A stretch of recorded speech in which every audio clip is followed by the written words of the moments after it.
तो मैंने जितनी चीज़ें जो एग्ज़ाम क्रैक किया तो उसमें मैंने ये समझा कि हार्ड वर्क से भी ज़्यादा इंपॉर्टेंट होता है स्मार्ट स्टडीज़, कि आप उसको अपनी पढ़ाई को किस तरह से स्मार्टली प्रिपेयर करते हैं। आप जब मेहनत नहीं करते हो तो आपके कई बार ज़्यादा नंबर आ जाते हैं, कई बार आप बहुत मेहनत करते हो तो आपके कम मार्क्स आ रहे हैं। तो आपको समझ नहीं आता कि यार ये किस तरह की सिचुएशन हो रही है कि मेरे को कुछ समझ नहीं आ रहा है या मैं इतना कम टाइम बचा है, क्या ये हो पाएगा। पोटेंशियल लिमिटलेस होता है। पोटेंशियल कोई आपको एक ऐसा नहीं होता कि एक लिमिट है कि यहीं तक आपका पोटेंशियल है। जब आप उस पोटेंशियल को रीच करते हैं तो आपका पोटेंशियल अपने आप बढ़ जाता है। जब आपको ये पता होता है कि मेरे पास कोई ऑप्शन नहीं है, तब आपके पास एक ही मजबूरी हो जाती है सक्सेस लेना। जब आपको पता है कि मेरे पास ऑप्शंस हैं तो आपको लगता है कि हाँ ठीक है ऑप्शंस हैं, तो भी आप सक्सेसफुल होते हैं, लेकिन उस तरह का प्रेशर नहीं होता। अब कुछ लोग उस प्रेशर में एकदम हो जाते हैं कि यार सब छोड़ देते हैं। तो मैं कह रहा हूँ कि ऐसा नहीं कि प्रेशर आता नहीं है। अब मेरे ऊपर प्रेशर, आप मेरे को समझ के चलिए कि जब मैंने तैयारी स्टार्ट की मुझे ये नहीं पता था कि लोकसभा और राज्यसभा में कितने मेंबर्स होते हैं। मुझे आंसर राइटिंग का नहीं पता था। प्री के बाद मेरे को मेंस का पूरा रहता था, ऑप्शनल सब कुछ रहता था। उस पॉइंट पे मैं सोच सकता था कि यार अभी इतना प्रेशर तो मेरे से हैंडल नहीं होगा, ये मैं कैसे करूँगा। आप छोड़ देते उसको, लेकिन मेरे पास ऑप्शन ही नहीं था, क्योंकि मैंने बताया कि मेरे पास ऑप्शन ये था कि एक ही अटैम्प्ट है और उसी में मैं दे सकता था। उसके बाद मेरे को कभी एलिजिबल ही नहीं होऊंगा मैं एग्जाम देने के लिए, मैं उसके बाद एग्जाम दे ही नहीं पाऊंगा। तो मेरे को लगा कि नहीं यार मुझे एग्जाम देना ही है इस बार और क्रैक करना ही है। So hello guys, this is Himanshu N Singh, Indian foreign services 2020 batch. And आज आप ये टाइटल देख के समझ चुके होंगे कि आज मैं किस बारे में बात करने जा रहा हूँ।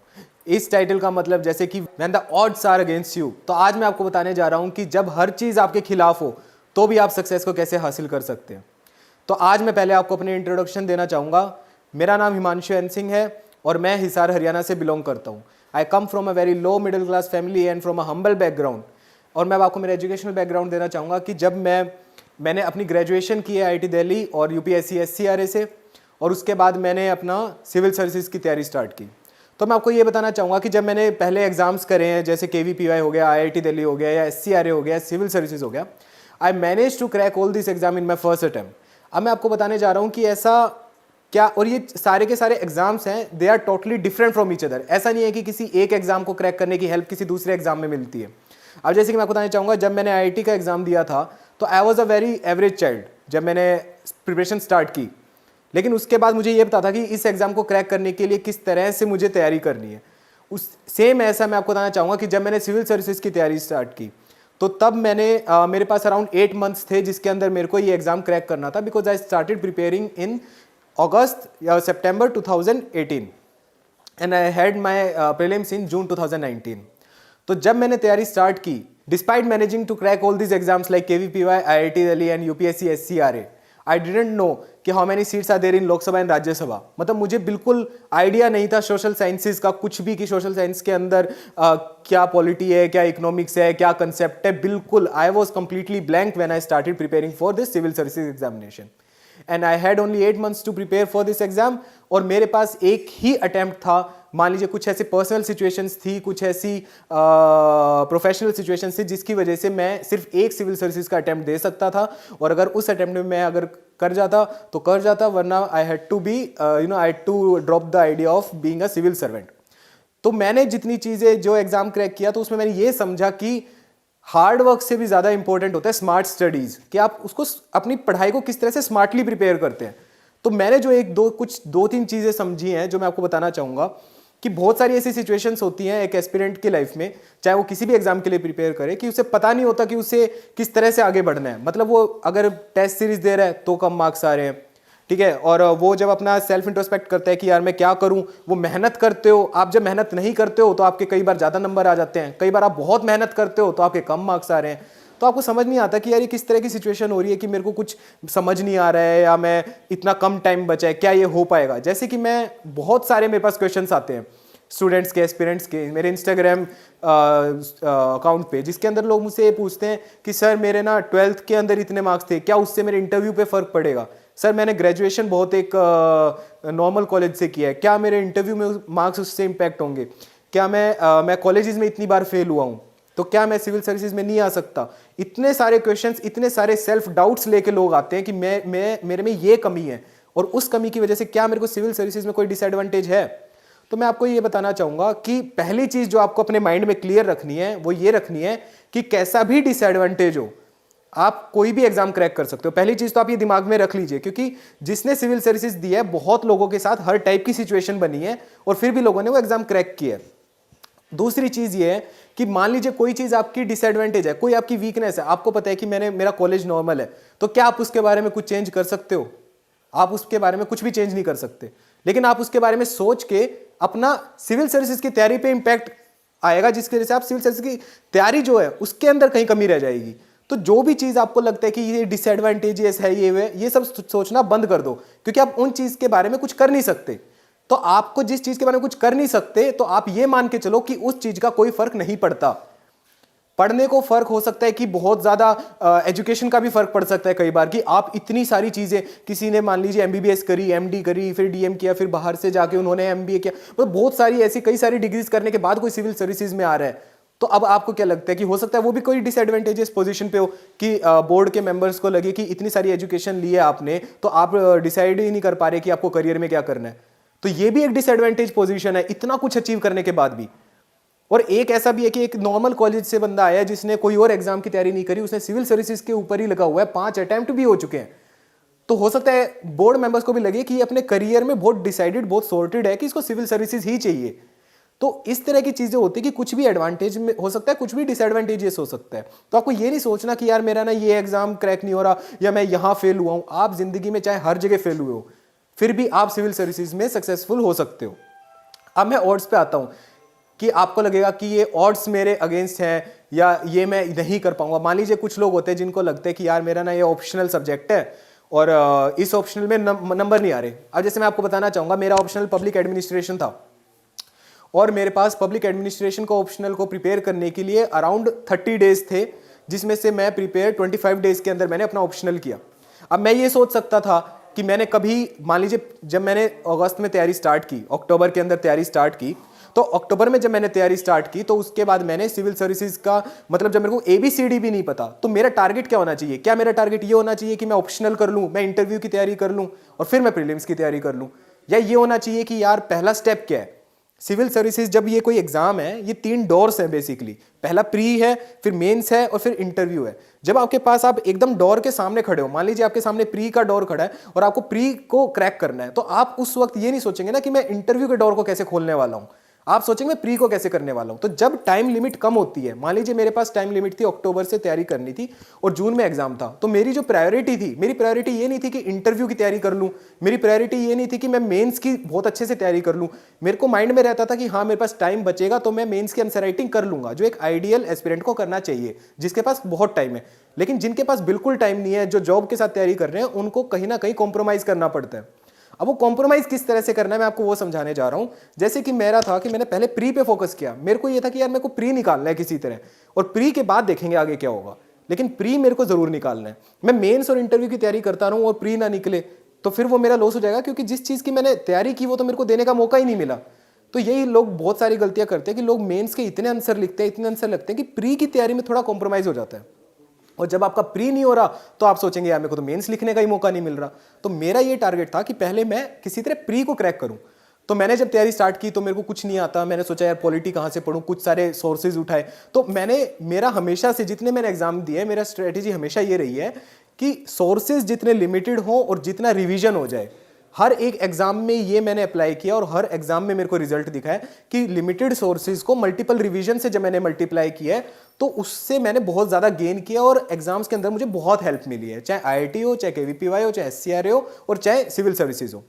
तो मैंने क्या किया कि पहले मैंने कुछ लिमिटेड सोर्सेज रखे। जैसे मैंने देखा एंशिएंट और मिडाइवल हिस्ट्री है, इसके लिए मैंने कहा यार मैं ना तमिलनाडु के एनसीईआरटीज पढ़ूंगा और कुछ नहीं पढ़ने वाला, क्योंकि पढ़ने के लिए तो बहुत सारी चीजें हैं, लेकिन मैंने सिर्फ वो चीज उठाई और उसको मैंने रिपीटेटिवली पढ़ा, बार बार पढ़ा। ऐसे ही मैंने कुछ लिमिटेड सोर्सेज रखे, कुछ स्टैंडर्ड बुक्स रखी, कुछ लिमिटेड सोर्सेज रखे और उनको मैंने पढ़ के उससे तैयारी करना शुरू किया। तो जब मैंने मल्टीपल रिवीजन किया, बहुत ज़्यादा पढ़ा, बहुत ज़्यादा पढ़ने के बाद मुझे समझ आया कि हाँ यार चल ठीक है, अब मेरा प्रीलिम्स थोड़ा स्ट्रॉन्ग हो रहा है। तो मैंने फिर क्या किया, फोकस किया सिर्फ प्रीलिम्स पे कि मेरे को अब सिर्फ प्रीलिम्स पे फोकस करना है, मेरे को किसी तरह प्रीलिम्स को क्रैक करना है। तो जब मैंने प्रीलिम्स को क्रैक किया, जब मेरा प्रीलिम्स क्रैक हो गया और प्रीलिम्स क्रैक होने के बाद अब मेरे पास क्या था, अब मेरे पास उससे भी ज़्यादा सिचुएशंस, मतलब आप समझिए उससे भी ज़्यादा प्रेशर आ चुका है मेरे ऊपर कि अब मैंने प्री क्लियर कर लिया है, अब लोगों की एक्सपेक्टेशंस है ये मेंस भी कर लेगा, लेकिन अब प्रॉब्लम्स क्या है? प्रॉब्लम्स ये है कि मेरा मेंस का जो सिलेबस है वो कवर नहीं हुआ, मेरा वर्ल्ड हिस्ट्री नहीं हुआ, मेरा एथिक्स कवर नहीं हुआ, मेरा पब्लिक एडमिनिस्ट्रेशन जो ऑप्शनल था वो कवर नहीं हुआ था, मैंने आंसर अपनी जिंदगी में कभी नहीं लिखा। ये 4 चीजें, और प्री के बाद में इन 4 चीजों को लेके बैठा हूं कि अब मैं कैसे करूं चीजों को सोल्व, क्योंकि अब मेरे पास लिमिटेड टाइम है, 2 से 3 महीने हैं और मेरे को ये सब चीजें करनी है। तो पहले मैंने क्या किया, मैंने ये मेक श्योर किया कि जो मैंने प्री तक का पढ़ा है पहले एक बार तो वो रिवाइज कर लेता हूं।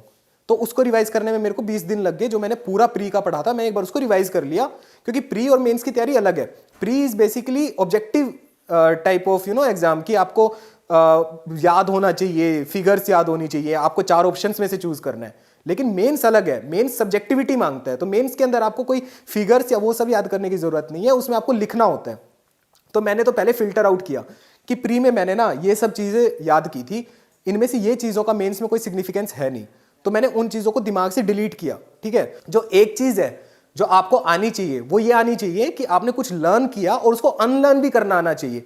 अब ऐसा नहीं कि आपने माइंड में कुछ डाला और उसको आप निकाल नहीं पा रहे, आपको निकालना भी आना चाहिए। अब जैसे कि मान लीजिए मैंने प्री की तैयारी की, मैंने बहुत सारे फैक्ट्स पढ़े, लेकिन अब मेरे को पता है कि इन फैक्ट्स का या इन चीजों का ना मेंस में कोई सिग्निफिकेंस नहीं है, तो मैंने उनको दिमाग से हटाया। दिमाग से हटाने का क्या तरीका होता है कि उस चीज के बारे में सोचा ही नहीं, उसको याद करने की कोशिश ही नहीं की। तो जब आप किसी चीज को याद नहीं करते या याद करने की कोशिश ही नहीं करते तो अपने आप दिमाग से वाइप आउट हो जाती है। तो मैंने जो ऐसी चीजें थी जो प्रीलिम्स में जो जरूरी होती हैं और मेरे को पता है प्री अब हो चुका है, तो मैंने उस चीज को हटाया। अब मैं मेंस पे लग गया। फिर मैंने क्या किया, मैंने कहा कि यार अब वर्ल्ड हिस्ट्री पढ़ना है, तो वर्ल्ड हिस्ट्री कैसे पढ़ सकते हैं? तो मैंने वर्ल्ड हिस्ट्री पढ़ा, पहले नोट्स बनाए, और फिर उसके बाद मैंने एथिक्स पढ़ा, एथिक्स की एक सोर्स लिया। अब मैं बचा ऑप्शनल पे, क्योंकि ऑप्शनल बहुत बड़ा फैक्टर होता है किसी भी सिलेक्शन का। और मेरा पब्लिक एडमिनिस्ट्रेशन था। पब्लिक एडमिनिस्ट्रेशन के लिए बहुत लोगों ने डिमोटिवेट किया। लोगों ने बोला यार पब्लिक एडमिनिस्ट्रेशन सब्जेक्ट है, बहुत टफ होता है, लोगों के नंबर नहीं आते, ये नहीं होता, वो नहीं होता, पब्लिक एडमिनिस्ट्रेशन के अंदर लैंग्वेज बहुत टफ आती है, एग्जाम्पल्स डालना मुश्किल होता है, पेपर 1 को पेपर 2 से कनेक्ट करना मुश्किल होता है। तो मुझे लगा कि ठीक है, सब चीज़ मैं समझ रहा हूँ, लेकिन मेरे पास चॉइस क्या है? मैंने एप्लीकेशन फॉर्म भर दी। एप्लीकेशन फॉर्म जो मैंने भरा उसमें मैंने अपना ऑप्शनल पब्लिक एडमिनिस्ट्रेशन लिख दिया है। तो अब मेरे पास कोई चॉइस नहीं है, मेरे पास टाइम फ्रेम लिमिटेड है, मेरे पास सिर्फ 25 या 30 दिन है पब्लिक एडमिनिस्ट्रेशन को प्रिपेयर करने के लिए। और ऐसा है नहीं कि मैं बैठ जाऊं कि यार मैं मेंस नहीं दे रहा, प्री हो गया, मैं मेंस नहीं दे पाऊंगा क्योंकि सिलेबस नहीं हुआ। तो जब सिलेबस नहीं हुआ, जब जितना हुआ है उसके हिसाब से मैंने सोचा मैं अपना पब्लिक एडमिनिस्ट्रेशन का एग्जाम दे के आऊंगा, अपना मेंस दूंगा। तो मैंने पब्लिक एडमिनिस्ट्रेशन की स्ट्रेटेजी बनाई कि यार मेरे को ना अब इस तरह से पब्लिक एडमिनिस्ट्रेशन की स्ट्रेटेजी बनाता हूं कि 25 डेज में अपना जो मेन पार्ट है कि जो पेपर 1 है उसको मैं 10 दिन में कंप्लीट करने की कोशिश करता हूं और बाकी का मैं पेपर 2 बाद में करता हूं। तो मैंने पहले पेपर 1 को उठाया, उसमें जो थ्योरीज थी उनको जल्दी जल्दी पढ़ा। मतलब मेरे को एकदम, जब आप सिविल सर्विसेज की तैयारी करते हैं आपको इतना पढ़ना पड़ता है कि आपकी रीडिंग स्पीड ना बहुत तेज हो जाती है। तो आप फिर ऐसे हॉरिजॉन्टली लाइंस नहीं पढ़ते, आप वर्टिकली लाइंस पढ़ने शुरू हो जाते हैं कि आप पेजेस में लाइंस ऐसे देखते हैं, आप स्कैन करते हैं बेसिकली पेजेस को, आप ऐसे रीड नहीं करते हैं। तो जब मैंने पब्लिक एडमिनिस्ट्रेशन का ऐसे किया तो मैंने इंपॉर्टेंट चीज़ों को बस हाईलाइट किया जल्दी जल्दी। जो भी बुक्स मिली, मेरे को एक बुक मिली थी पेपर 1 की, मैंने उस बुक को जल्दी जल्दी हाईलाइट किया, उसमें से कुछ कुछ जगह मैंने मार्क कर दिया और उसको मतलब यूँ मान लीजिए हर एक थ्योरी को मैंने बेसिकली बड़े पिक्चर पे समझा और छोटी छोटी डिटेल्स को लिख लिया और उसी को बस मैं रोज उस थ्योरी को एक पेज पे लिखता और उस थ्योरी को एक बार पढ़ लेता और बस ठीक है, बस इतना ही करता था मैं। तो मैंने सारी थ्योरीज को इस तरह से लिख लिया, जो भी थ्योरीज थी या जो भी कंसेप्ट्स थे। फिर जब पेपर 2 की बारी आई तो पेपर 2 के अंदर फिर मैंने क्या बोलते हैं, बहुत सारी ARC की रिपोर्ट होती है, बहुत सारी चीज़ें होती है। तो मैंने क्या किया, ऑनलाइन गया, मैंने ऑनलाइन जाके कुछ कुछ नोट्स मिले, हर एक नोट्स में से जितना मेरे को मिला, जितना मेरे को लगा सिग्निफिकेंट जरूरी है, मैंने बस वो लिख लिया। तो अब यहाँ पे क्या मेरी सबसे बड़ी स्ट्रॉन्ग पॉइंट ये था कि मुझे ये समझ आ रहा था कि यार ये जरूरी है और ये जरूरी नहीं है। ये मेरे को लग रहा था कि हाँ यार ये जरूरी है और ये नहीं होगा जरूरी। तो मैंने बस वो चीज़ें नोट की और मैंने लिमिटेड नोट्स बना लिए और मेरे को था बस अब ये लिमिटेड नोट्स हैं, इसी के बेसिस पे सिलेक्शन चाहिए, इसी के बेसिस को मैं इतनी बार पढ़ लूं कि ये मेरे को याद हो जाए और कल को क्वेश्चन में से मेरे को कोई एक भी चीज़ दिखती है तो मैं उसको मैं लिख पाऊं चीज़ों को। तो मैंने उसको पब्लिक एडमिनिस्ट्रेशन को उठाया, पेपर 2 उठाया और जो पेपर 2 है पब्लिक एडमिनिस्ट्रेशन का उसमें GS के सब्जेक्ट्स बहुत सारे हैं। तो मैंने फिर GS की नॉलेज को कहा कि मैं GS की मेरी नॉलेज अच्छी है तो मैं GS की नॉलेज भी उसमें लगा दूंगा। मैंने इस तरह 25 डेज में एक स्ट्रेटेजी बनाई और जैसे ही 25 डेज में स्ट्रेटेजी बनाई उसके बाद मेरे को आया अब मैं रिवीजन करता हूँ। अब ये रहा पब्लिक एडमिनिस्ट्रेशन का पार्ट। अब आते हैं आंसर राइटिंग पे। तो बहुत से लोग कहते हैं कि प्री और मेंस के बीच में लोग आंसर राइटिंग करते हैं, उनका नहीं होता, आंसर राइटिंग स्टार्टिंग से करो। मैं आपको बताने जा रहा हूँ कि मेरा जिंदगी का जो मैंने पहला आंसर लिखा था वो मैंने 1 अगस्त को लिखा था 2019 में और 20 सितंबर 2019 से हमारे एग्जाम्स थे मेंस के। तो मैंने लगभग 1-1.5 महीना पहले आंसर राइटिंग शुरू की थी। तो जब मैंने आंसर राइटिंग शुरू की तो पहला आंसर मैंने लिखा, मैंने देखा यार ये तो आंसर तो पता नहीं क्या, इसका कोई स्ट्रक्चर ही नहीं बन रहा। फिर मैंने दोबारा लिखा, लेकिन मैंने हार नहीं मानी। मतलब वो दिक्कत होती है कि जब आप आंसर देखते हो आपको लगता है यार ये तो क्या आंसर लिख दिया मैंने, इसमें तो कुछ भी नहीं होगा। लेकिन आपको ये नहीं सोचना, आपको ये सोचना है कि पहला मेरा टारगेट होना चाहिए कि आंसर का स्ट्रक्चर एक बन जाए, कि पहले इंट्रोडक्शन आ जाए, बॉडी आ जाए, कंक्लूजन आ जाए। उसमें मैं लिख क्या रहा हूं वो मैटर नहीं करता, बस आप इस चीज पे फोकस करो कि यार बॉडी एक अच्छी बन जाए, कि यूं तो लगे कि इंट्रोडक्शन लिखा है, बॉडी लिखा है, कंक्लूजन लिखा है। फिर जब मैंने वो लिख लिया, उसके बाद मैंने जब वो चीज मेरे प्रैक्टिस हुआ, मेरे को 5-6 टेस्ट लिख के कि हाँ मेरे को इंट्रोडक्शन, बॉडी, कंक्लूजन आ गया। फिर मैंने क्या किया, उसके अंदर डिटेल्स को डालना शुरू किया कि अब बॉडी किस तरह की होनी चाहिए, इंट्रोडक्शन किस तरह के होने चाहिए, कंक्लूजन किस तरह का होना चाहिए। तो मैंने उस पर वर्क करना शुरू किया और फिर मैंने आंसर राइटिंग को लगभग 30 दिन तक मैंने आंसर राइटिंग करी। फिर जब मैंने आंसर राइटिंग कर लिया, मेरे को लगा कि आंसर राइटिंग होगी और बेसिकली मेंस भी कुछ कुछ हो चुका है, तो अब मुझे क्या पढ़ना है। फिर मैंने फोकस किया, एक दिन हिंदी को दिया, क्योंकि लैंग्वेज का एग्जाम होता है आपका, क्वालिफाइंग एग्जाम जो होता है। तो उस लैंग्वेज एग्जाम में क्या होता है कि हम तैयारी नहीं करते, हमें लगता है यार हाँ हो जाएगा। लेकिन मैं आपको बता रहा हूँ बहुत से ऐसे केसेस होते हैं जिसके अंदर लोग लैंग्वेज वाले को क्वालिफाई ना करने की वजह से मेंस से बाहर हो जाते हैं। तो मैंने फिर हिंदी पे फोकस किया अपनी। तो हिंदी को मैंने एक दिन पढ़ा, कुछ चीज़ों को पढ़ा कि उससे मैं एक बार भाई उसको पास कर जाऊँ, किसी तरह पास कर जाऊँ। फिर जब मेरा मेंस का एग्जाम आया, फिर मैंने मेंस का एग्जाम दिया और फिर मैंने बस ये मेंस का एग्जाम सोच के दिया कि मैंने जितना हो सकता था मैंने उतनी तैयारी कर ली। और मेरे को पता है कि एक बेसिक स्ट्रक्चर जो मैं लिख रहा हूँ वो मेरे को किस तरह से लिखना है, और मेरा जो मेन फोकस होना चाहिए वो होना चाहिए एग्जाम कंप्लीट करने पे। किसी एक आंसर को अच्छा बनाने से ज़्यादा फोकस होना चाहिए पूरा एग्जाम कंप्लीट करने पे। क्योंकि मुझे ये पता था कि अगर ये क्वेश्चन है, कोई 10 मार्क्स का क्वेश्चन है, तो अगर उसको मैं कुछ नॉर्मल एवरेज क्वेश्चन लिख रहा हूँ तो 3 नंबर कोई दे सकता है मुझे, और मैं बहुत अच्छा लिख रहा हूँ और एवरेज लिख रहा हूँ तो अराउंड 4-5 मिल जाएंगे, और बहुत ही ज़्यादा अच्छा लिख दिया तो 6-6.5 हो जाएंगे, उससे ज़्यादा नहीं मिलेगा।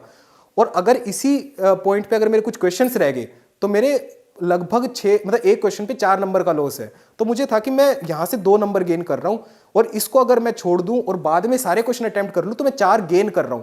तो मेरा टारगेट था कि सारे क्वेश्चन मैं पूरे कर दूं, उसके बाद देखेंगे जो होगा।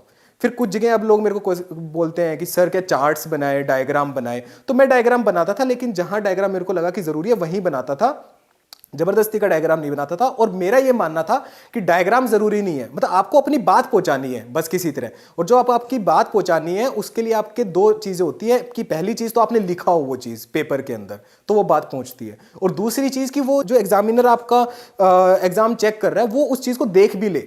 तो आपके पास ये होना चाहिए कि पहले तो आपने चीजें लिख भी दी हैं और दूसरा विजिबल भी बना दिया, उसको अंडरलाइन करके, बोल्ड करके, या मान लीजिए कुछ हाईलाइट करके, कुछ ऐसा कि विजिबल बना दिया आपने एग्जामिनर को, कि एग्जामिनर को लग रहा है हाँ यार ये चीज दिख गई एग्जामिनर को। तो कुछ लोग ऐसा करते हैं कि कुछ लोग बहुत ज्यादा नॉलेज लिखते हैं, बहुत सारी चीजें लिखते हैं, लेकिन हाईलाइट या कुछ ऐसा करना भूल जाते हैं कि एग्जामिनर की नॉलेज में आ जाए, तो एग्जामिनर नंबर नहीं देता। कुछ लोग ऐसा करते हैं कि कंटेंट चाहे कम भी हो, लेकिन जब वो एग्जाम लिखते हैं तो वो इस तरह से लिखते हैं आंसर कि उसमें ना बड़े बड़े बोल्ड लेटर्स में, ताकि एग्जामिनर की नजर जाए। तो हो सकता है एग्जामिनर ने जो नजर गई उनको कुछ कुछ वर्ड्स दिखे, क्योंकि उनके पास इतने सारे टेस्ट पेपर आते हैं, तो वो बेसिकली वो भी ऐसे ही रीड करते हैं, नजर मारने वाली रीडिंग, कि हाँ ठीक है इन्होंने क्या क्या इंक्लूड किया हुआ है। तो उन्होंने देखा कि हाँ ये वर्ड्स दिख रहे हैं तो इसने ये सब इंक्लूड किया है। किसी इंसान ने वही चीज सेम आंसर लिखा होगा लेकिन हाईलाइट नहीं किया, या उसको किसी तरह बोल्ड नहीं किया या अंडरलाइन नहीं किया, तो उनको लगेगा कि हाँ यार ये तो मतलब इसको, क्योंकि उनके पास टाइम नहीं है पूरा आंसर रीड करने का। तो मैंने ये चीज पे वर्क किया कि मेरे को बस लिख के आना है, मेरे को ये इंश्योर करना है कि जो मैंने लिखा है वो एग्जामिनर को दिखे। तो मैंने उसको हाईलाइट, अंडरलाइन ये करा जो बाकी का टाइम बचता था। तो पहला टारगेट था कि एग्जाम पूरा हो, दूसरा टारगेट था हाईलाइट हो जाए, और फिर जैसे ही मेरा मेंस खत्म हुआ फिर मैं लग गया इंटरव्यू की तैयारी पे। फिर मैंने इंटरव्यू के अंदर अपने डेफ को डीकंस्ट्रक्ट किया, जैसे कि सब करते हैं, थोड़ा सा इंटरव्यू में ज़्यादा टाइम भी मिल जाता है। तो उसके बाद मैंने इंटरव्यू की तैयारी की और इंटरव्यू दिया, और उसके बाद मेरा सिलेक्शन हुआ। तो अब मैं ये आपको बताने जा रहा हूँ कि जैसे जब मैंने डेफ फिल किया, तो डेफ फिल का जब टाइम आया तब मैंने देखा उसमें बहुत सारे ऐसे सेक्शंस होते हैं जो बहुत स्पेसिफिक, मतलब ऐसे जैसे मान लीजिए आपकी हॉबीज है, हॉबीज क्या है, तो अब कुछ लोग होते हैं जिनकी कोई हॉबीज नहीं होती, कुछ लोग होते हैं जिनकी कोई अचीवमेंट नहीं होती, तो उनको लगता है यार मैं अचीवमेंट अवार्ड्स में क्या लिखूं, या मैं इस हॉबीज, मेरी हॉबी कोई इतनी स्ट्रॉन्ग हॉबी तो है नहीं, उसमें मैं क्या लिखूं। तो मैं बस आपको ये कहना चाहूंगा कि जो मेन आपको ये पता होना चाहिए, जब भी आप सिविल सर्विसेज की तैयारी कर रहे हैं आपको कुछ चीजें पता होनी चाहिए। इसीलिए एथिक्स का एग्जाम होता है कि आपको ये पता होना चाहिए कि बीइंग अ ब्यूरोक्रेट आपसे क्या एक्सपेक्टेड है। तो वो कुछ मान लीजिए कुछ क्वालिटीज होती है, जैसे ऑनेस्टी हो गया, इंटीग्रिटी हो गया, इस तरह की कुछ कुछ क्वालिटीज हैं जो आपके अंदर होनी चाहिए, एनोनिमिटी हो गया। तो जब आपको ये सब चीज़ें, ये जो आपकी जो ट्रेड्स हैं ये पता चल जाती हैं, तो आपको ये पता होता है कि अगर एक ब्यूरोक्रेट के पास ये क्वालिटीज होनी चाहिए, तो जो एग्जाम वो ब्यूरोक्रेट बना रहा है तो वो एग्जाम क्या टेस्ट कर रहा है, वो भी इन्हीं क्वालिटीज को टेस्ट कर रहा है। कि ये क्वालिटीज जिसमें है, उसको हम ले लेंगे। हर एक पॉइंट पे सिर्फ ये क्वालिटीज को चेक किया जा रहा है। तो जब आपको पता है कि ऑनेस्टी, इंटीग्रिटी, इन सब चीज़ों को चेक किया जाता है इस एग्जाम में, तो इंटरव्यू में भी उसी चीज़ को चेक किया जा रहा है। तो आपको ये मेक श्योर करना है कि आपकी हॉबीज नहीं है तो खाली छोड़ दो, कोई इशू नहीं है, लेकिन झूठ मत बोलो।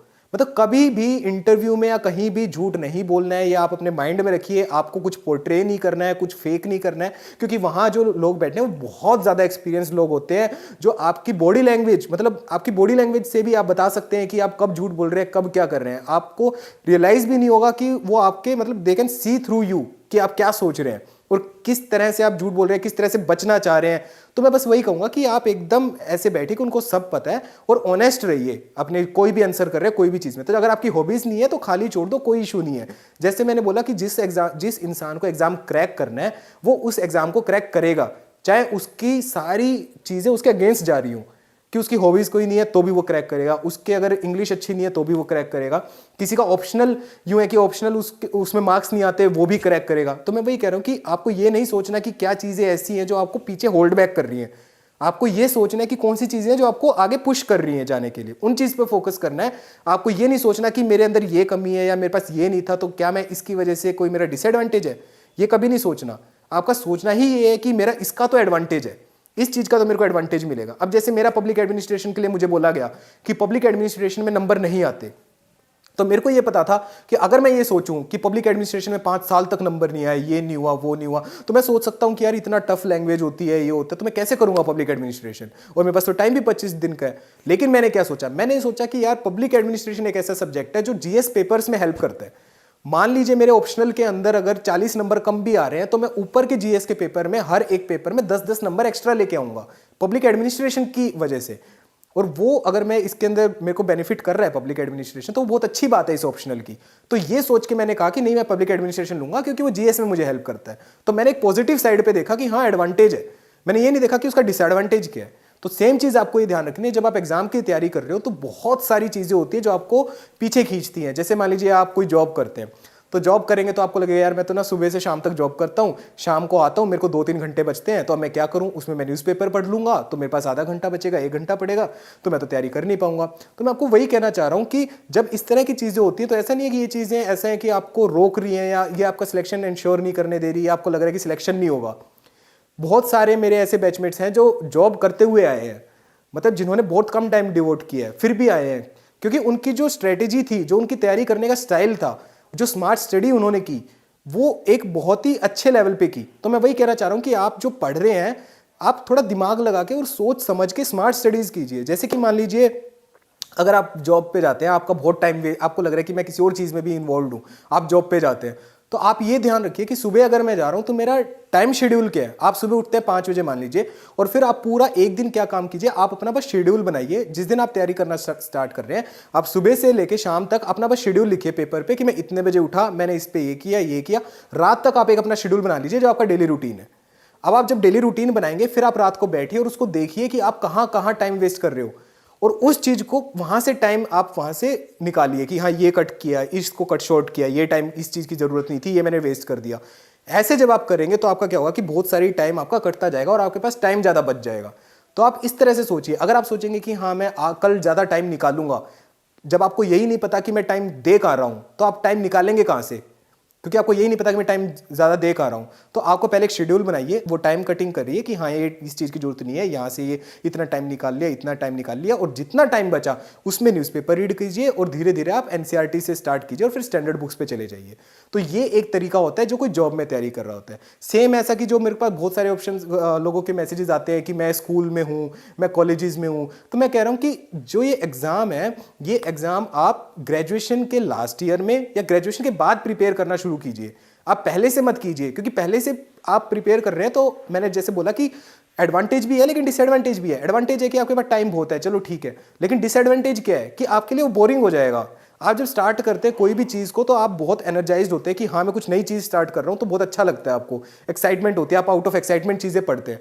लेकिन कुछ टाइम बाद क्या होता है कि वो एक्साइटमेंट गिरने लगती है, वो लेवल आपका बोरियत आने लगती है और आपको गिरने लगता है लेवल।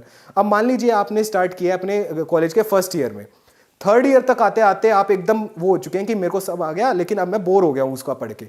लेकिन जब आपको एफर्ट देने की बारी आती है ग्रेजुएशन के बाद, जो 1 साल का एफर्ट मांगता है सिविल सर्विसेज, अब आप उसमें एफर्ट नहीं कर रहे हैं क्योंकि आपने पहले एफर्ट किया है, तो अब आप उसके अंदर उतना अच्छे से परफॉर्म नहीं कर पाते। और अगर आप 3 साल तक अपने अच्छे से आपने एग्जाम किया, ग्रेजुएशन किया, एंजॉय किया, फिर आपने कहा कि मेरे पास 1 साल की मेहनत है, मेरे को 1 साल मेहनत करनी है बस, अब आप उस 1 साल में अपनी पूरी एनर्जी को चैनलाइज कर देते हैं इस एग्जाम के ऊपर, तो आप ज्यादा मार्क्स ले आते हैं, क्रैक कर देते हैं। जैसे मैं आपको बता रहा हूँ कि आपने जैसे कि बहुत सारे साइंस के स्टूडेंट्स होंगे जिन्होंने ये सुना होगा, एक गैस का कंसेप्ट होता है कि गैस जो होती है वो एक कंटेनर को फिल कर लेती है, नो मैटर कंटेनर छोटा है या बड़ा है, गैस हमेशा फुली ऑक्यूपाई करती है किसी भी कंटेनर को। तो मैं आपको वही बताने जा रहा हूं कि जो भी आप एग्जाम की तैयारी कर रहे हैं, तो इट डजंट मैटर कि आपको टाइम कितना मिला है, आपको ज्यादा टाइम मिला है तो भी आप उतने टाइम में ऑक्यूपाई कर लेंगे, कम टाइम मिला है तो भी आप उतने ऑक्यूपाई करेंगे, और आउटपुट सेम ही रहेगा, आउटपुट में ज्यादा फर्क नहीं आएगा। तो अगर जैसे मैं बताता हूँ मेरे को 6 मंथ्स थे या 7-8 मंथ्स थे, मुझे पता था कि 8 मंथ्स मेरे पास हैं, तो मैं 8 मंथ्स के अंदर ये एग्जाम क्रैक कर लूंगा। मुझे इतना बस ये पता कि हाँ मेरे को करना ही है, क्योंकि मेरे पास कोई और ऑप्शन नहीं था। तो जब आपको ये पता होता है कि मेरे पास कोई ऑप्शन नहीं है, तब आपके पास एक ही मजबूरी हो जाती है सक्सेस लेना। जब आपको पता है कि मेरे पास ऑप्शंस हैं, तो आपको लगता है कि हाँ ठीक है ऑप्शंस हैं, तो भी आप सक्सेसफुल होते हैं, लेकिन उस तरह का प्रेशर नहीं होता। अब कुछ लोग उस प्रेशर में एकदम हो जाते हैं कि यार सब छोड़ देते हैं। तो मैं कह रहा हूं कि ऐसा नहीं कि प्रेशर आता नहीं है। अब मेरे ऊपर प्रेशर, आप मेरे को समझ के चलिए कि जब मैंने तैयारी स्टार्ट की, मुझे ये नहीं पता था कि लोकसभा और राज्यसभा में कितने मेंबर्स होते हैं, मुझे आंसर राइटिंग का नहीं पता था। प्री के बाद मेरे को मेंस का पूरा रहता था, ऑप्शनल सब कुछ रहता था। उस पॉइंट पे मैं सोच सकता था कि यार अभी इतना प्रेशर तो मेरे से हैंडल नहीं होगा, ये मैं कैसे करूंगा, आप छोड़ देते उसको। लेकिन मेरे पास ऑप्शन ही नहीं था, क्योंकि मैंने बताया कि मेरे पास ऑप्शन ये था कि एक ही अटेम्प्ट है और उसी में मैं दे सकता था, उसके बाद मेरे को कभी एलिजिबल ही नहीं होऊंगा मैं एग्जाम देने के लिए, मैं उसके बाद एग्जाम दे ही नहीं पाऊंगा। तो मेरे को लगा कि नहीं यार, मुझे एग्जाम देना ही है इस बार और क्रैक करना ही है। तो जब आपके पास ऑप्शंस नहीं होते, जब आपके पास ये होता है कि मेरे को करना ही है, तब आप कर भी लेते हैं। और एक चीज और जो मैं आपको बताना चाहूंगा कि जब आपका क्या, आप हम सबका एक पोटेंशियल होता है, जैसे हम कहते हैं ना कि हमारा इतना पोटेंशियल है कि मैं अपने पोटेंशियल तक पहुंच गया, तो मैं अपने पोटेंशियल मेरा इतना है कि मैं कर सकता हूं। तो मैं आपको यही बताना चाह रहा हूं कि कुछ लोग होते हैं जो कहते हैं कि मेरा पोटेंशियल ये है, लेकिन अब इतना मैं कैसे कर सकता हूं। अब जैसे मेरे को था पब्लिक एडमिनिस्ट्रेशन, मेरे को ऑप्शनल प्रिपेयर करना है 25 डेज में। अब मैं कहूँ यार मेरा पोटेंशियल तो है, मैंने इतने एग्जाम क्रैक्स करे, लेकिन ये पब्लिक एडमिनिस्ट्रेशन इतना मतलब ऐसा सब्जेक्ट है, इस सब्जेक्ट को मैं कैसे करूंगा इतने लिमिटेड टाइम फ्रेम में। तो मैंने क्या कहा, मैंने तब अपने कोशिश की कि चल यार कोशिश करते हैं। और इस पब्लिक एडमिनिस्ट्रेशन को जब मैंने 25 डेज में प्रिपेयर किया, तब मैंने एक चीज सीखी कि जो पोटेंशियल होता है, पोटेंशियल लिमिटलेस होता है। पोटेंशियल कोई आपको एक ऐसा नहीं होता कि एक लिमिट है कि यहीं तक आपका पोटेंशियल है। जब आप उस पोटेंशियल को रीच करते हैं तो आपका पोटेंशियल अपने आप बढ़ जाता है। तो पोटेंशियल एक ऐसी चीज है जिसको आप कभी रीच नहीं कर सकते। तो आपकी जो पोटेंशियल है ना, वो एक आप ये मान के चलिए लिमिटलेस है। आपको खुद को नहीं पता आपका पोटेंशियल कितना है। आप जितना कोशिश करेंगे पोटेंशियल तक रीच करने के लिए, वो उतना ऊपर होता जाएगा। तब मेरे को ये रियलाइज हुआ कि अगर मैं 25 डेज में प्रोवाइड कर सकता हूं, तो हो सकता है कि मैं और ज्यादा कर सकता हूं, और किस तरह से परफॉर्म कर सकता हूं। तो मैं वो आपको कहना चाह रहा हूं कि जब भी आप प्रिपेयर करते हैं तो अपने आप के पोटेंशियल को लिमिट मत करो, डिसएडवांटेजेस को मत देखो, एडवांटेजेस को देखो। और चाहे कैसी भी सिचुएशन हो, कितनी भी टफ सिचुएशन हो, मैं बस आपको ये कहना चाह रहा हूं कि अगर आप चाहते हैं सिविल सर्विसेज में आना, तो आप जरूर आ सकते हैं। चाहे आप फेल हुए हो अपने कॉलेज टाइम में, स्कूल टाइम में मार्क्स अच्छे ना हो, फाइनेंशियल कंडीशन पुअर हो, आपके पास टाइम नहीं है, आप जॉब करते हो, आप कुछ भी किसी भी तरह की सिचुएशन में है, तो भी आप सिविल सर्विसेज को क्रैक कर सकते हैं। तो मैं बस यही कहना चाहूंगा कि जब भी आप इस एग्जाम के लिए प्रिपेयर कर रहे हैं, अपने दिमाग से स्मार्ट स्टडीज कीजिए। आप हार्ड वर्क कर रहे और उसके बाद बहुत सारे मल्टीपल सोर्सेज करना, ये करना वो करना, वो मत करें। आप एक लिमिटेड सोर्सेज रखें, मल्टीपल रिवीजन रखें, और जो भी डिसएडवांटेज आपको लगता है कि मेरे ऊपर ये डिसएडवांटेज है, मेरे ऊपर ये प्रेशर आ रहा है, आप उसको मैनेज करो किसी तरह की। हाँ यार चलो ठीक है, जितना भी नेगेटिव हो मेरे साथ, मैं बस ये सोचूंगा कि मेरे साथ पॉजिटिव ही होगा एग्जाम में। अब जैसे कि जब आप प्रीलिम्स के अंदर बैठते हैं, तो प्रीलिम्स में कई बार होता है, जैसे मेरे साथ हुआ था कि जब मैंने प्रीलिम्स का एग्जाम दिया था, तो प्रीलिम्स से पहले जब मैंने 2 दिन पहले जो मैंने टेस्ट सीरीज दिया, उसमें मेरे मार्क्स अच्छे नहीं आए। मतलब मेरे को लग रहा था कि यार ये कट ऑफ से तो ऊपर जा ही नहीं रहे मेरे मार्क्स लास्ट एग्जाम में। हालांकि जब मैंने प्री के एग्जाम दिए, टेस्ट सीरीज दी प्री की, तो इनिशियली मेरे टेस्ट में बहुत अच्छे नंबर आए थे, लेकिन लास्ट के 2 दिन जब मैंने एग्जाम दिया, उसमें मेरे कम नंबर आए। बट मेरे को ये पता था कि ये 2 टेस्ट चाहे कम नंबर आए, लेकिन जब मैं आगे जाके देने वाला हूं, उसमें मेरा जरूर होने वाला है अच्छा। और जब मैंने एग्जाम दिया, तो यही हुआ कि जो मेरा प्री बहुत अच्छा हुआ और मेरी कट ऑफ से बहुत अच्छे मार्क्स थे, और मेरा आराम से क्रैक भी हो गया प्रीलिम्स। तो मैं आपको वही बताना चाह रहा हूं कि जो चीज़ें आपको लगता है ना कि ये मेरे को आंसर राइटिंग में मेरे को कम मार्क्स आ रहे हैं, मेरे प्रीलिम्स में मेरे को कम मार्क्स आ रहे हैं, मेरे को ये नहीं पता ऑप्शनल कैसे करना है, किस तरह से प्रिपेयर करना है, क्या स्ट्रेटेजी है, तो मैं आपको वही कहना चाह रहा हूँ कि स्ट्रेटेजी और कुछ भी हो, मतलब आप वो एग्जाम कर सकते हो। आप कोई भी स्ट्रेटेजी अपना लो, कोई कहते हैं कि यार दिसंबर तक ना ऑप्शनल कंप्लीट कर लो, आपने दिसंबर तक ऑप्शनल नहीं किया, मैं कहता हूँ आपने प्री के बाद किया तो भी आप कर सकते हो प्री, और अगर आपने दिसंबर से पहले कर लिया तो भी आप कर सकते हो। आप प्री की जब तैयारी कर रहे हो और आपके पास 1 साल है, आपने ऑप्शनल के साथ साथ प्री चलाया तो भी आप कर सकते हो। मतलब आपके तरीके पे डिपेंड करता है कि आपका तरीका आपको किस तरह का सूट करता है। उसमें कुछ एक यूनिवर्सल चीज़ें होती हैं जो आप फॉलो करते हो तो आपको सक्सेस ज़रूर मिलती है। कुछ कुछ चीज़ें होती है, कोई ट्रिक्स होती है कि हाँ ये 4-5 चीज़ें अगर आपने ये फॉलो करी है तो आपका हो जाएगा एग्जाम क्लियर, और कुछ आपका तरीका होता है और हर इंसान का तरीका अलग होता है। तो आप ये याद रखना कि आप यूँ नहीं कह सकते कि हाँ भाई इस तरीके से मैं ये गेन कर सकता हूँ या इस तरीके से मैं ये कर सकता हूँ। अब मैं आपको एक बहुत इंपॉर्टेंट चीज़ बोलने जा रहा हूँ, जो मैं आपको कहना चाह रहा हूँ कि जो मैं हमेशा सबको बोलता हूँ लेकिन वो चीज़ बहुत लोगों तक नहीं पहुँच पाती है, तो मैं दिल्ली नॉलेज ट्रैक के माध्यम से मैं आपको बताने वाला हूँ ये चीज़ें। कि जैसे कि लोग मुझे जो बोलते हैं वो कहते हैं कि सर मुझे ना नोट्स चाहिए, उस टॉपर के ना नोट्स मिल जाए किसी तरह, या इसके नोट्स चाहिए मुझे उसके नोट्स चाहिए। तो मैं आपको बताना चाह रहा हूं कि जो आप सबसे ज्यादा गेन कर सकते हो वो उसी नोट से कर सकते हो जो आपने खुद ने बनाए हैं। आप किसी और के बनाए हुए नोट से आप गेन इतना नहीं कर सकते।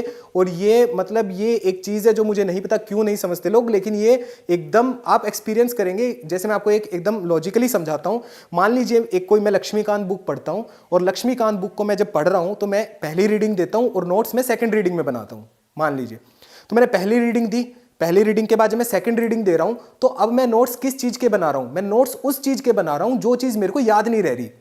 जो चीज मैंने पढ़ी है और जो मुझे पता है कि ये मेरे को याद हो चुकी है, मैं उसको नहीं लिखूंगा नोट्स में, क्योंकि मेरे को नोट्स कंसाइज बनाने हैं। मैं हर चीज नोट्स में इंक्लूड कर दूंगा तो नोट्स बुक ही बन गई, लक्ष्मीकांत की दूसरी बुक बन जाएगी वो। तो मैं क्या करूंगा कि उसके अंदर मेरे को ये, मान लीजिए ये मेरी बुक है, इसमें से मेरे को ना 40% तो याद हो गया 2 रीडिंग के अंदर, पर ये 60% है ना, ये मेरे को याद नहीं होता। ये 60% उठा के मैंने अपने नोट्स में डाल दिया कि अब ये 60% लक्ष्मीकांत का 60% मेरे नोट्स में आ चुका है। अब कोई मेरा नोट्स से प्रिपेयर कर रहा है तो अब आप देखिए वो लक्ष्मीकांत के बाद मेरे नोट्स से प्रिपेयर कर रहा है तो मेरे नोट्स में सिर्फ 60% है। और अब मेरे नोट्स में से भी ऐसा होगा कि आपको कितना रिटेन होगा, आप मेरे नोट्स पढ़ेंगे तो उसमें से भी आपको 50% रिटेन होगा। समझ रहे हैं? तो अब मैंने कितना रिटेन किया था, मैंने क्या रिटेन किया था कि 40% मेरे को लक्ष्मीकांत से आता था, और जो मैंने 60% के नोट्स बनाए वो 60% के नोट्स से भी मैंने गेन किया। मान लीजिए 60% में मेरी 50% एफिशिएंसी है तो अराउंड 30% मैंने उससे भी गेन कर लिया। तो 30 और 40 मैंने 70% लक्ष्मीकांत को गेन किया। लेकिन आपने क्या गेन किया? आपने मेरे 60% में से, आपने 50% से आपने सिर्फ 30% गेन किया। क्यों? क्योंकि आपने मेरे नोट्स से पढ़ाई की है, आपने बुक से पढ़ाई नहीं करी। तो मैं आपको वही कहना चाह रहा हूं कि जब आप किसी के नोट्स मांगते हैं उससे अच्छी चीज ये है कि आप खुद के नोट्स बनाएं। आप नोट्स बनाने की जो तरीका होता है ना उसको आप इम्बाइब करें अपने पर्सनैलिटी में, अपने तरीके में, तभी आप गेन करेंगे। लोग आप नोट्स के पीछे में भागे कि इनके नोट्स ले लूं, उनके नोट्स ले लूं। आपके खुद के हैंड रिटन नोट्स होने चाहिए, बुक से बने हुए, वो आप उससे ज़्यादा अच्छे से गेन करेंगे। तो इसीलिए मैंने आज तक, जैसे मैंने ना कोई कोचिंग ली है ना, मैंने हर एग्जाम सेल्फ स्टडी से किया है। और वो मैंने कैसे किया है, क्योंकि मैंने ना किसी के नोट्स पढ़े ना कुछ, मैंने सिर्फ एक स्ट्रैटेजी देखी थी स्टार्टिंग में कि किस तरह से स्ट्रैटेजी होती है और क्या स्टैंडर्ड बुक्स होती है, बस। उसके बाद नोट्स मेकिंग और वो सब मैंने अपना खुद का किया। बिकॉज मेरे साथ ये प्रॉब्लम होती थी कि मैंने देखा है कि मैं लोगों के नोट्स पढ़ के उन लोगों से ज़्यादा नहीं जान पा रहा। मतलब किसी ने अगर मान लीजिए नोट्स बनाए हैं और मैं उसके नोट्स से पढ़ रहा हूं तो मेरी जो नॉलेज बेस है वो उससे ज़्यादा कभी एक्सीड नहीं कर सकता। मेरा उस इंसान तक लिमिट हो जाएगा कि जो इंसान, उस इंसान के पास नॉलेज है उतना मैं नॉलेज गेन कर सकता हूं, लेकिन उससे ऊपर अगर मुझे बढ़ना है तो मैं नहीं कर पाऊंगा। तो इसीलिए मैंने क्या किया कि किसी के नोट्स नहीं लिए, मैंने देखा कि उस इंसान ने नोट्स कहाँ से बनाए हैं और मैंने भी उसी बुक को पकड़ा और उसी बुक से मैंने पढ़ा और नोट्स बनाए। तो उससे मैंने, हो सकता है उस इंसान से भी ज़्यादा मैं गेन कर लूँ। तो मेरी सबसे इंपॉर्टेंट पॉइंट यही है कि आप नोट्स के पीछे भागने की बजाय अपने नोट्स मेकिंग पे आप फोकस करें कि नोट्स कैसे बनाने हैं। नोट्स जितने कंसाइज हो उतना अच्छा है, नोट्स में जितना रेलेवेंट चीज़ हो उतना अच्छा है, और नोट्स आपको पता होना चाहिए किस चीज़ के बनाने हैं किस चीज़ के नहीं बनाने हैं। जैसे एनसीईआरटी के नोट्स बनाने की कोई ज़रूरत नहीं है। कुछ लोग न्यूज़पेपर के नोट्स बनाते हैं, लेकिन मैं कहता हूँ न्यूज़पेपर के नोट्स आप बनाओ, लेकिन न्यूज़पेपर के नोट्स ऐसे बनाओ कि हाफ पेज के अंदर आपका एक न्यूज़पेपर के नोट्स आ जाए, और वो सिर्फ आपके किसके बेसिस पे होना चाहिए, प्रीलिम्स के पॉइंट ऑफ व्यू से, कि प्रीलिम्स में मैं ये चीज़ें आती है, छोटी छोटी फैक्चुअल चीज़ें हैं, ये मैंने उसमें नोट कर ली। मेंस के लिए आप न्यूज़पेपर से नोट्स मत बनाओ, क्योंकि मेंस के लिए जब आप एग्जाम दोगे तब बहुत सारे ऐसे टॉपिक्स, अराउंड 50 to 60 टॉपिक्स हर एक जीएस के होते हैं जो एक साल में आ जाते हैं, और उन्हीं में से कोई एग्जाम बन के आता है। तो ये एक तरीका होना चाहिए। तो जो इस तरह की जो स्ट्रेटेजी है कि प्रिपरेशन कैसे करें, उस प्रिपरेशन स्ट्रेटेजी से रिलेटेड कोई भी सेशन होता है वो मैं अपने इंस्टाग्राम himanshu_ifs पे डालता रहता हूँ। तो जो भी अगर प्रिपरेशन स्ट्रेटेजी आपको जाननी है कि किस तरह से करना है वो मैं वहाँ शेयर करूँगा। लेकिन ये बेसिकली मेरा ये था कि जब आपके ऑड्स अगेंस्ट है आपके, तो आपको किस तरह से एग्जाम क्रैक करना है। तो मैंने आपको ये बताने की कोशिश करी है। आशा करता हूँ आप लोगों को ये पसंद आएगा। Thank you so much.